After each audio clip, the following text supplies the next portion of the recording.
Hello and good morning.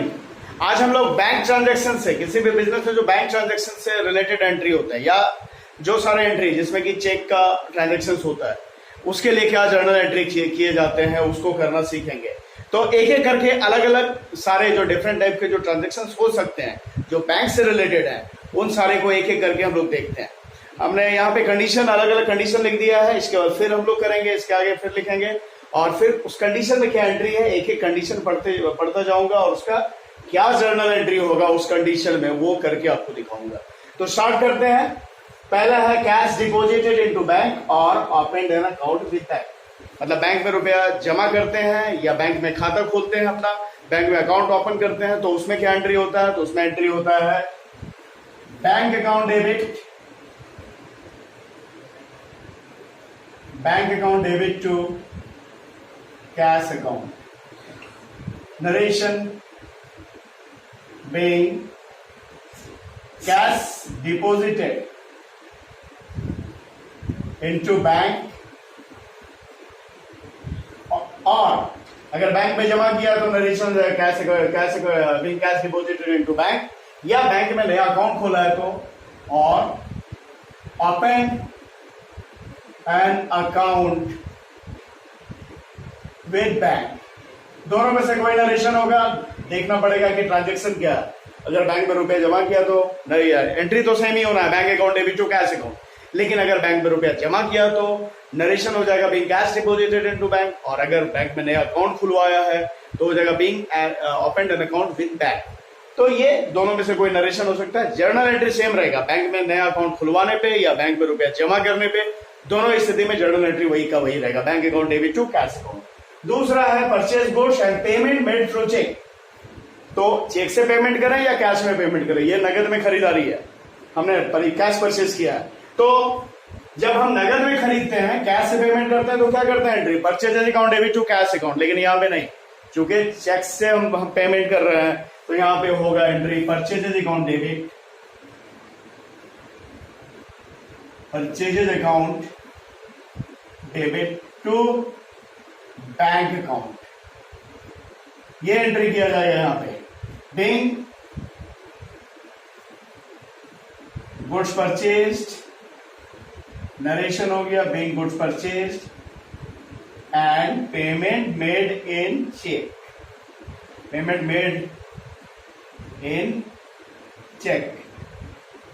तो जब नगद खरीदा और उसका पेमेंट चेक से हमने किया है तो एंट्री क्या होगा? Purchases account debit to bank account. ये एंट्री होगा चेक से, इसलिए कि चेक से पेमेंट किया तो हमारे पास से कैश नहीं घट रहा है, हमारा बैंक अकाउंट से वो पैसा डिडक्ट होगा, वो घटेगा। इसलिए यहाँ पे एंट्री हमने किया purchase account debit to bank account. जब कभी पेमेंट चेक से करेंगे तो हमारा क्रेडिट होगा बैंक। फिर अगला सवाल, पे टू समवन थ्रू चेक। कोई पार्टी है, चाहे वो क्रेडिटर है या हमारा सप्लायर है, तो उसे हमने पेमेंट किया है। तो पेमेंट किया है तो जिसे पेमेंट किया है उसके लिए क्या एंट्री है? पार्टीज अकाउंट डेबिट टू, जिसे हमने पेमेंट किया, parties account debit to bank account. यहां पार्टी की जगह उस पार्टी का नाम होगा जिसे हमने पेमेंट किया। सपोज सुनील को पेमेंट किया है तो ये पार्टी नहीं रहेगा, यहाँ पे हमारे पास कोई नाम नहीं है तो हमने पार्टी लिख दिया। अदरवाइज वहां पे जो नाम रहेगा, सपोज हमने सुनील को पेमेंट किया, paid to Sunil through cheque, तो यहाँ पे Sunil account debit to bank account. Rajesh को पेमेंट किया तो Rajesh account debit to bank account. या रिलायंस कंपनी को पेमेंट किया तो Reliance company account debit to bank account. कहने का मतलब पार्टी की जगह उस पार्टी का नाम हो जाएगा। फिर नेक्स्ट है any expenses paid through cheque. कोई खर्च है जिसका पेमेंट हमने चेक से किया, तो खर्च का पेमेंट चेक से किया तो जो एक्सपेंसेस रहेगा यहाँ पे, इसलिए कि कोई खर्च स्पेसिफाई नहीं किया गया तो हमने लिख दिया expenses account debit to bank account. जो खर्च है वो खर्च डेबिट कर देंगे, टू में बैंक, क्रेडिट हो जाएगा बैंक। पेमेंट जब भी चेक से होगा तो बैंक ही क्रेडिट होगा।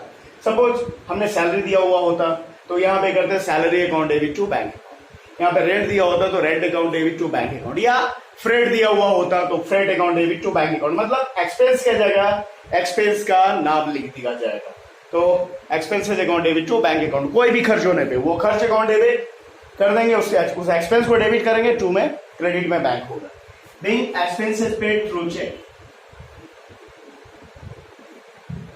Expenses paid through check.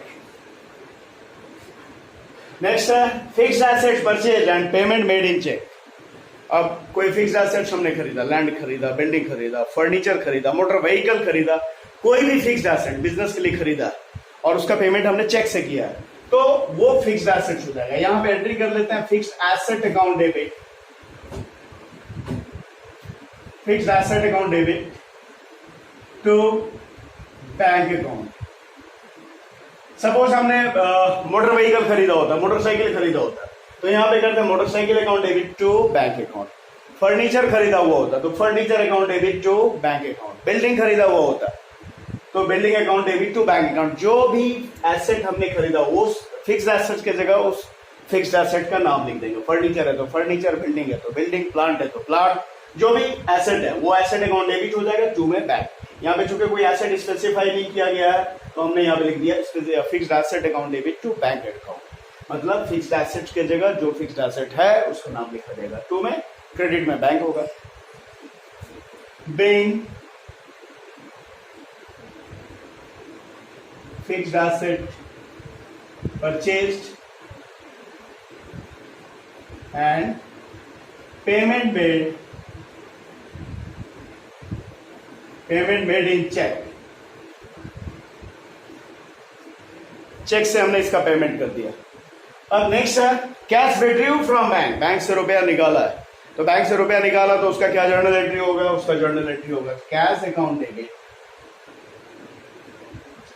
Cash account debit to bank account. being cash withdrew from bank.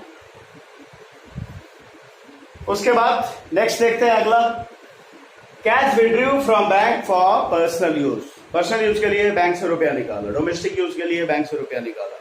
तो जब भी पर्सनल यूज के लिए रुपया हम निकालते हैं या पर्सनल यूज के लिए कुछ भी निकालते हैं तो डेबिट क्या होता है, ड्रॉइंग्स। ये मैंने पीछे भी आपके साथ शेयर किया ये बात, और पीछे के जर्नल एंट्री में हमने आपको बताया। तो यहाँ पे बैंक से रुपया निकाला है पर्सनल यूज के लिए, तो पर्सनल यूज में जब भी निकालता है बिजनेस का प्रोपराइटर, बिजनेस का मालिक, जब अपने पर्सनल यूज के लिए निकालता है तो ड्रॉइंग्स डेबिट होता है, drawings account debit to bank account. जब भी बैंक से पर्सनल यूज के लिए पैसा निकाला तो एंट्री हो गया journal entry, drawings account debit to bank account. Being cash withdraw from bank, being cash withdrew from bank for personal use। ये और नेक्स्ट देखते हैं आठवां है interest allowed by bank. Bank हमारा जो अमाउंट जो बैंक में जमा रहता है उस पर वो एक सर्टेन फिक्स रेट से इंटरेस्ट अलाउ करती है, इंटरेस्ट देती है। तो जब कभी बैंक इंटरेस्ट हमें दे रही है तो उसके लिए एंट्री होगा, वो हमारे लिए फायदा है, वो हमारे लिए bank account debit to interest account या बैंक इंटरेस्ट अकाउंट या interest received account. Bank account debit to interest account. Interest की जगह इंटरेस्ट रिसीव्ड अकाउंट भी लिख सकते हैं, क्योंकि ये हमारा इनकम हो रहा है तो इंटरेस्ट रिसीव भी लिख सकते हैं इसे, या बैंक इंटरेस्ट भी लिख सकते हैं। तो bank account debit to interest account, ये इंटरेस्ट हमें बैंक ने दिया है। तो being interest allowed by bank. ये हो गए 8 एंट्री, और आगे हम लोग बाकी का अगला एंट्री देखते हैं। अब आगे देखते हैं 9वां है interest charge by bank on bank overdraft. जब बिजनेस मैन व्यापारी बैंक ओवरड्राफ्ट करता है, बैंक ओवरड्राफ्ट क्या है कि बैंक अपने जो कि उसके रेपुटेड कस्टमर है, जो अच्छे कस्टमर है, उनके करंट अकाउंट में उन्हें ओवरड्राफ्ट की फैसिलिटी देती है। ओवरड्राफ्ट मतलब क्या, वो उस बिजनेस के मैन का जितना रुपया बैंक में जमा है उससे ज्यादा रकम निकालना, ज्यादा अमाउंट निकालने की फैसिलिटी देती है ये। और वो जो ज्यादा अमाउंट निकालता है वो बैंक ओवरड्राफ्ट होता है। सपोज किसी का बैंक में जमा रुपया है 10,000 उसके करंट अकाउंट में, और वो 12,000 निकाल ले रहा है, तो 2,000 जो निकाल रहा है वो बैंक ओवरड्राफ्ट हो गया। तो इस तरह का जो बैंक ओवरड्राफ्ट होता है इस पर बैंक इंटरेस्ट चार्ज करती है। अभी हम लोगों ने देखा कि बैंक इंटरेस्ट दे रही है जमा राशि पे, जो डिपॉजिटेड अमाउंट है उस पे, पर बैंक का पैसा अगर कस्टमर के पास है, पार्टी के पास है, बिजनेसमैन के पास है, तो उस पे वो इंटरेस्ट चार्ज करती है। तो इसके लिए क्या एंट्री होगा? इसके लिए एंट्री होगा इंटरेस्ट अकाउंट डेबिट या interest paid account debit to bank account being interest charged by bank on overdraft। ये हो गया, जब बैंक द्वारा ओवरड्राफ्ट पे इंटरेस्ट चार्ज किया जा रहा तो interest account debit to bank account. उसके बाद नेक्स्ट है cash sales payment received in cheque. Business से नगद बेचा गया और उसका पेमेंट हमें चेक से मिला। तो यहां पे क्या होगा, यहां पे ये मेंशन नहीं है कि चेक को बैंक में जमा किया, मतलब कि चेक हमारे पास ही रह गया। बिजनेस में जरूरी नहीं कि बिजनेसमैन का जब जब चेक है वो जाकर तुरंत जमा ही कर दे, हो सकता है अगले दिन करे, 2 दिन बाद करे चेक को जमा बैंक में, तो ऐसी स्थिति हो सकती है। तो तब तक तो चेक अपने पास रहा। तो इस स्थिति में जब ये मेंशन है कि चेक को बैंक में जमा किया गया है, तो हम जो एंट्री करेंगे वहां पे बैंक को डेबिट नहीं करेंगे, बैंक को बढ़ाएंगे नहीं, क्योंकि चेक हमारा बैंक में गया नहीं है, तो बैंक अकाउंट हमारा बढ़ा नहीं। तो एंट्री क्या होगा, यहां पे एंट्री होगा cheque in and account debit to sales account. नगद बेचा और उसका पेमेंट हमें चेक से मिला है, और चेक के बारे में लिखा नहीं है कि उसे बैंक में जमा कर दिया गया है, इसलिए यहां पे एंट्री हो गया cheque in hand account debit, चूंकि वो हमारे पास है। Being cash sales payment received in cheque. Cheque number यहां दे देंगे नरेशन में, चेक का नंबर रहेगा। इसे यहां भी ब्रैकेट में एंट्री में भी चेक का नंबर दे दिया जा सकता है, जिससे कि आगे हमारे पास अगर कई एक चेक हैं तो उनको बाइफर्केट करने में, अलग अलग उसका पता करने में कि कौन सा चेक है, किस पार्टी वाला चेक है, ये पता चलता है। तो जब हमने बेचा है माल और उसका पेमेंट चेक से लिया है, तो क्या एंट्री हो गया, cheque in hand account debit to sales account, क्योंकि यहाँ पे ये नहीं लिखा कि वो चेक बैंक में जमा हो गया। जमा नहीं हुआ है तो हमारे पास है, तो हम बैंक अकाउंट डेबिट ना करके cheque in hand account debit to sales account, ये एंट्री करेंगे। Being cash sales payment received in check। अगला है cash sales payment received in cheque and the cheque deposited into bank same day. अगला में क्या है, यहाँ भी वही है, नगद बेचा, कैश में बेचा है, कैश सेल किया है, पेमेंट चेक से मिला और उस चेक को उसी दिन बैंक में जाके जमा कर दिया। तो यहाँ पे क्या एंट्री हो जाएगा, यहाँ पे बैंक को डेबिट कर देंगे, bank account debit to sales account. Being cash sales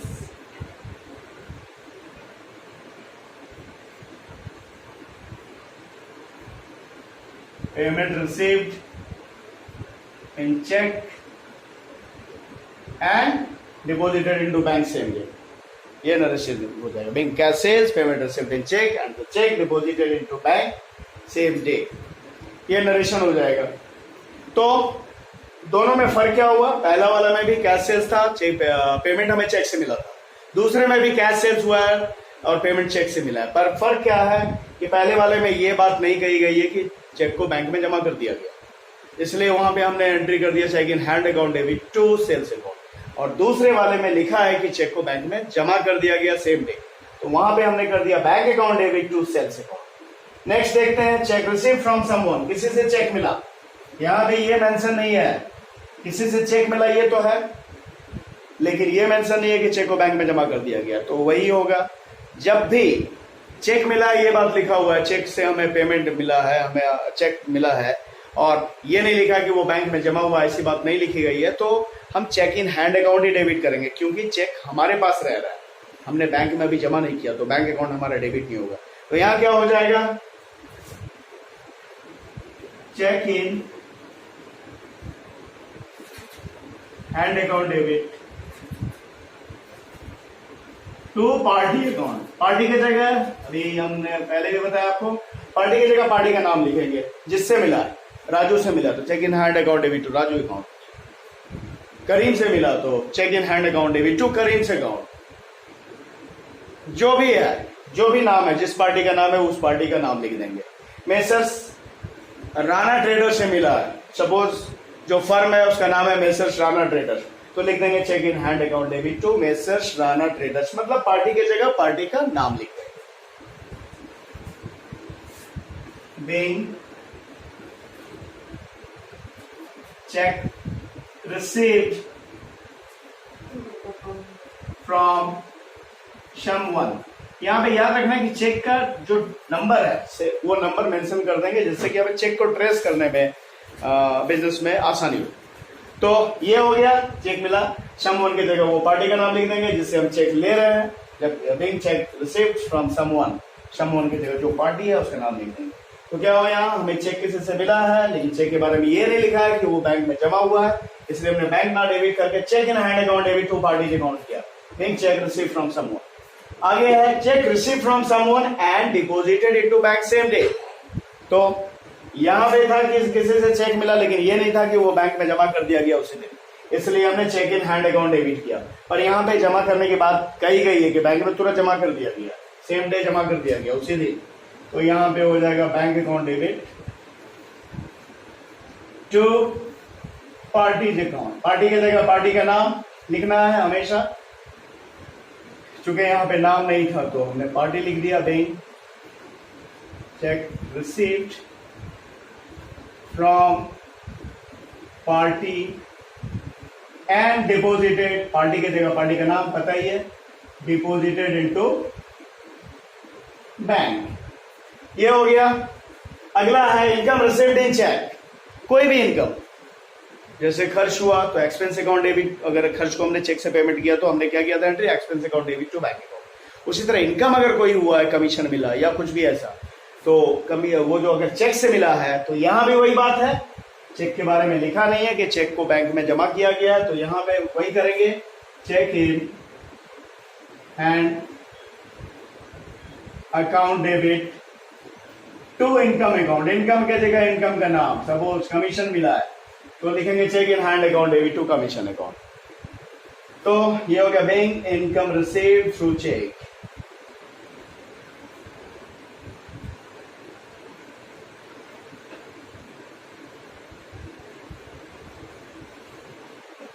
ये तो ये हमें मिला cash in hand account debit to income account. ये इनकम हमें हुआ being income received in cheque through cheque. उसका नेक्स्ट है income received in cheque and deposited into bank same day. तो वही बात है, यहाँ पे बैंक में जमा, यहाँ पे बैंक में जमा करने की बात नहीं लिखी गई थी कि सेम डे बैंक में जमा हुआ है, इसलिए हमने cheque in hand account debit कर दिया। और यहाँ पे लिखा हुआ है तो हम यहाँ पे बैंक अकाउंट डेबिट करेंगे, bank account debit to income account. Income की जगह इनकम का नाम, जो भी नाम है, जो कमीशन है तो कमीशन लिख देंगे, डिविडेंड मिला है तो डिविडेंड लिख देंगे, इंटरेस्ट मिला है तो इंटरेस्ट लिख देंगे, जो मिला है। तो bank account debit to income account, अगर वो चेक से मिला है तो बैंक। और चूंकि बैंक यहाँ पे हमने क्यों लिखा, इसलिए कि सवाल में लिखा है कि चेक को बैंक में जमा कर दिया गया। Bank cheque income received through cheque, income received through cheque and deposited into bank. Narration में मैं लिख नहीं रहा हूं लेकिन आपको बता दे रहा हूं, चूंकि यहाँ पे जगह की कमी है, तो bank income receive through cheque and deposited into bank, ये नरेशन होगा।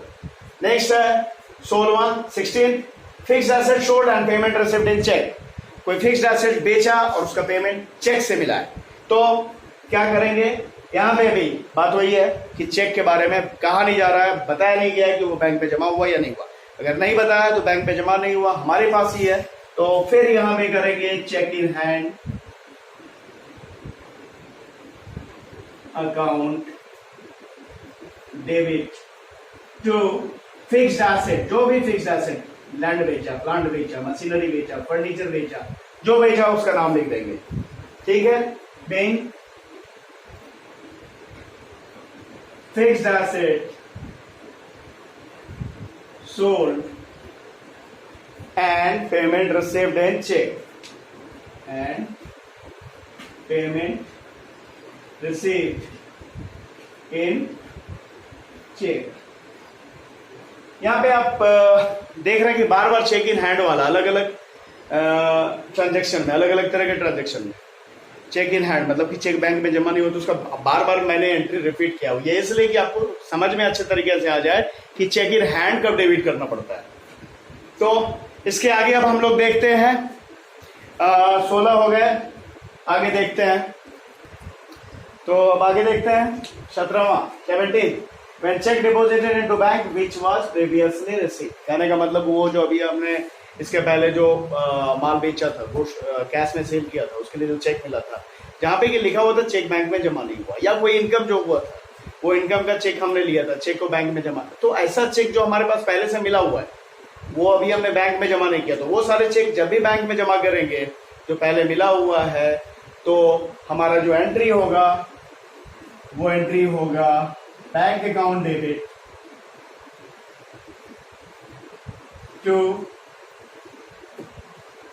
Cheque in hand account. अगर सपोज मान लिया कि 2 3 4 चेक हैं तो उनका नंबर चेक इतना, 2 चेक नंबर इतना, 2 चेक नंबर इतना, 2 3 चेक उसके नंबर से हम लोग डाल सकते हैं।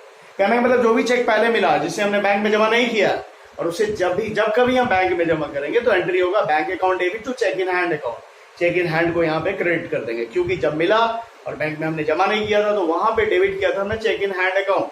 तो जब कभी उसे बैंक में जमा करेंगे तो हमारा जो एंट्री होगा वो होगा bank account debit to cheque in hand account. Bank cheque deposited into bank, ये हो गया। फिर है when amount is transferred from one bank to another bank. अब होता है बिजनेसमैन का, बिजनेस का जरूरी नहीं कि किसी एक ही बैंक में अकाउंट हो, उसका कई एक बैंक में अकाउंट हो सकता है। तो अगर किसी एक बैंक से दूसरे बैंक में अमाउंट ट्रांसफर किया जा रहा है तो क्या एंट्री होगा। सपोज एचडीएफसी से आईसीआईसीआई को अमाउंट ट्रांसफर किया गया, एचडीएफसी बैंक से आईसीआईसीआई बैंक को अमाउंट ट्रांसफर किया गया, मतलब जो बिजनेसमैन का जो एचडीएफसी में बैंक अकाउंट है उसमें से अमाउंट ट्रांसफर किया गया आईसीआईसीआई बैंक अकाउंट में जो बिजनेसमैन का है। तो जिस बैंक अकाउंट में ट्रांसफर किया गया उसे डेबिट करेंगे, जैसे ICICI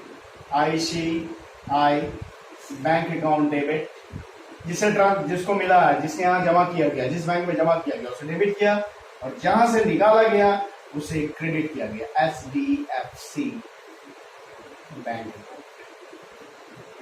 bank amount transferred from HDFC ICICI, ये हो गया। अब अगला है payment to someone by making draft in cash. किसी को पेमेंट कर रहे हैं और वो पेमेंट जो कर रहे हैं हम ड्राफ्ट के जरिए कर रहे हैं, बैंक पे जाकर वो ड्राफ्ट बनवा रहे हैं, और वो जो ड्राफ्ट बनवा रहे हैं वो कैश में बनवा रहे हैं, वहां पे नगद देकर हमने वो ड्राफ्ट खरीदा, तो वहां पे क्या एंट्री होगा। तो जिसे पेमेंट कर रहे हैं वो पार्टी का नाम हो जाएगा डेबिट, पार्टीज अकाउंट डेबिट। उसके बाद जो ड्राफ्ट बनाते हैं उसके लिए एक चार्जेस कुछ लगता है, बैंक का कमीशन होता है, तो वो जो कमीशन हमें देना पड़ेगा, तो उसके लिए बैंक कमीशन अकाउंट डेबिट,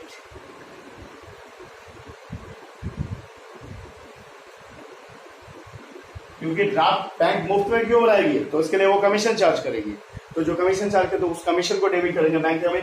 पहले तो वो पार्टी जिसे हमने दे रहा हमें वो ड्राफ्ट देना है और जिसे हम पेमेंट करने जा रहे हैं, जिसे पेमेंट करेंगे, जिसके लिए ड्राफ्ट बना रहे हैं, उस पार्टी को डेबिट किया हमने, फिर बैंक कमीशन जो लेगी उसे डेबिट किया, जो इसलिए कि कैश में बनाया जा रहा है तो टू कैश अकाउंट, हमारे पास से कैश जाएगा। Bank purchased a draft in cash, ये हो गया। अब अगला है payment to someone by making draft through cheque. यहाँ पे कैश में वो ड्राफ्ट बनवाया गया था, ड्राफ्ट खरीदा गया था, यहाँ चेक में खरीदा गया, तो बाकी दो ऊपर की एंट्री वही रह जाएगा, पार्टीज अकाउंट डेबिट, जितना उससे पेमेंट करना है, बैंक जो कमीशन लेगी उससे भी डेबिट करेंगे, मतलब डेबिट साइड सेम ही रहना है, अकाउंट डेबिट टू, चूंकि ये हमने जो ड्राफ्ट खरीदा उसने चेक इशू किया तो हमारा बैंक अकाउंट खरीदा, तो यहाँ पे हो जाएगा to bank account. Narration same रहेगा लेकिन वहां पे थ्रू चेक हो जाएगा। जो इन कैश था तो बैंक परचेज ड्राफ्ट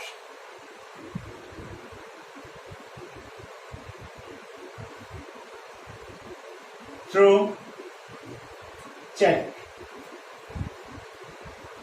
ये उसके बाद for bank charges, incidental charges और बैंक बैंक अपना जो आपका जो अकाउंट मेंटेन करती है उसके लिए कई तरह के चार्जेस काटती है, या आपका जो तो वो जो चार्जेस है अगर बैंक काट रही है तो आपका बैंक अकाउंट कटेगा इससे ऑब्वियसली।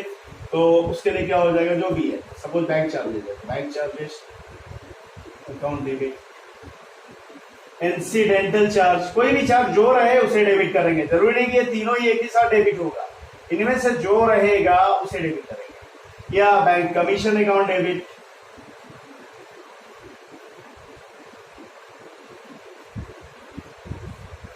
टू बैंक अकाउंट, इससे हमारा बैंक का अकाउंट जो है उसमें जो अमाउंट है उसमें कमी आएगी। सपोज सिर्फ बैंक चार्जेस तो bank charges to bank, suppose केवल इंसिडेंटल चार्जेस तो incidental charges to account debit to bank, या सिर्फ केवल बैंक कमीशन है तो bank commission account debit to bank account, इस तरह से करेंगे। और अगला, when cheque of someone become dishonour, suppose किसी पार्टी से हमने चेक लिया है वो चेक डिसऑनर हो गया, मतलब बाउंस हो गया, मतलब वो चेक उसका पेमेंट नहीं हो पा रहा बैंक में इसलिए कि उसके अकाउंट में रुपए नहीं है, तो वो नहीं हो रहा है, तो उसका चेक डिसऑनर हो गया। तो क्या करेंगे इस केस में, इस कंडीशन में जिस पार्टी ने वो चेक दिया था उसे डेबिट करेंगे, जिस पार्टी ने वो चेक दिया था उसे डेबिट करेंगे। सपोज वो ये चेक सुनील से मिला था तो सुनील से जब मिला था तो उसे हमने क्रेडिट किया था, और ये जब वो डिसऑनर हो रहा है तो इस स्थिति में सुनील को डेबिट कर देंगे to bank account. Bank cheque number जो भी हो, नंबर चेक के समय हमेशा याद रखना नरेशन में चेक का नंबर लिख लिया जाता है जिससे कि चेक को ट्रेस करने में आसानी हो, समझने में कि कौन सा चेक वाला ये एंट्री है। तो बैंक चेक ऑफ जिसका भी पार्टी जो भी रहे जिसका नाम है डिसऑनर, ये डिसऑनर होगी।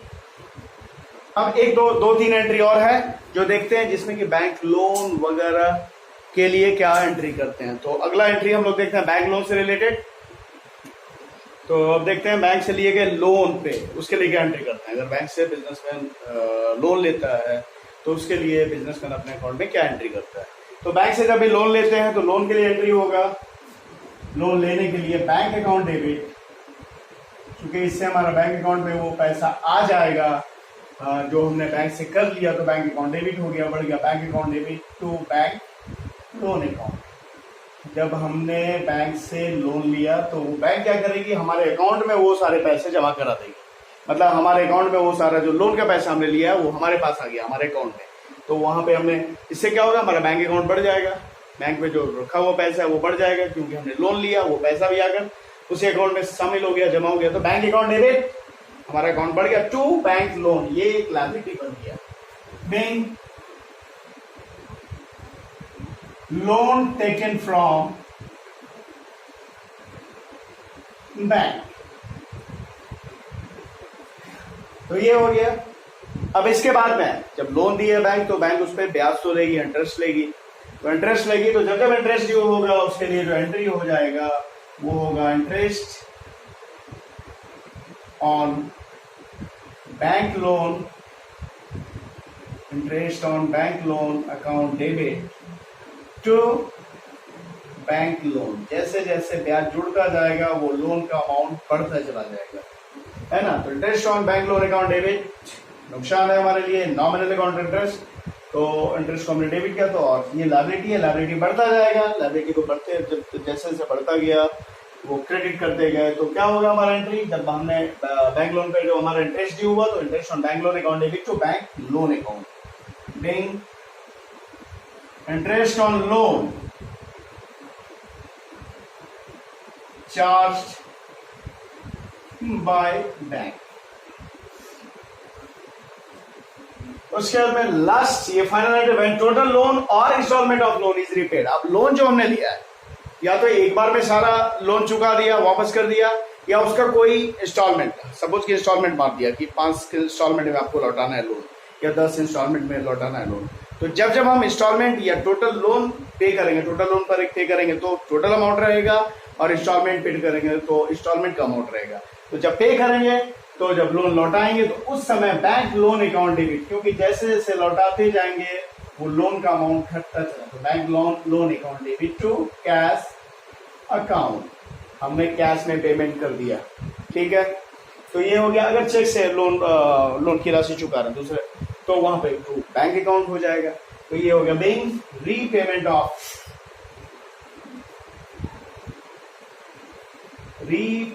ऑफ लोन या और इंस्टॉलमेंट ऑफ